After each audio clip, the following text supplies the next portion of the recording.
ตายโนอันน้อยมื้อนี้ก็เราออกไปสวนก็เจ้าอันอีแม่ให้ผู้เดิมมาเห็นให้ก่อนเด้อ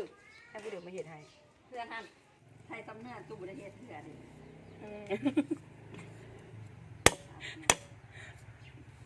เนาะลูกใครเอาไปได้เดี๋ยวน้องดอกไม้สิบด้านนะก็ข้ามโอเคได้โหดก็ข้ามมากันมันจะสืบคุยลูกฟ้าแดดนั่นสืบคุยเลยจังนะ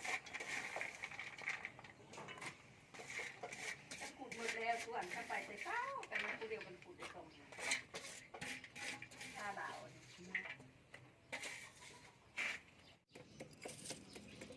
ตัวบัวได้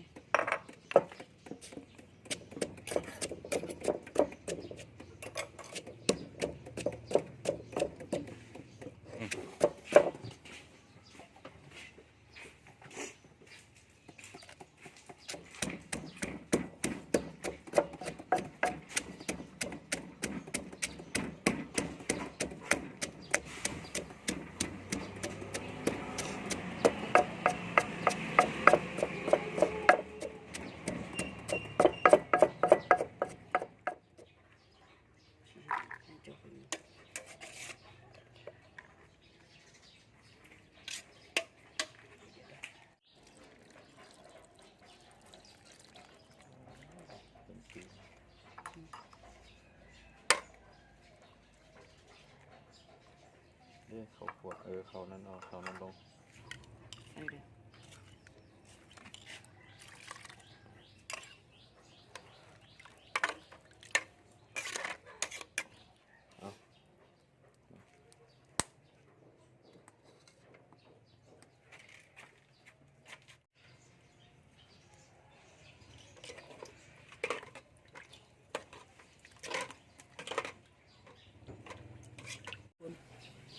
เจอเลยได้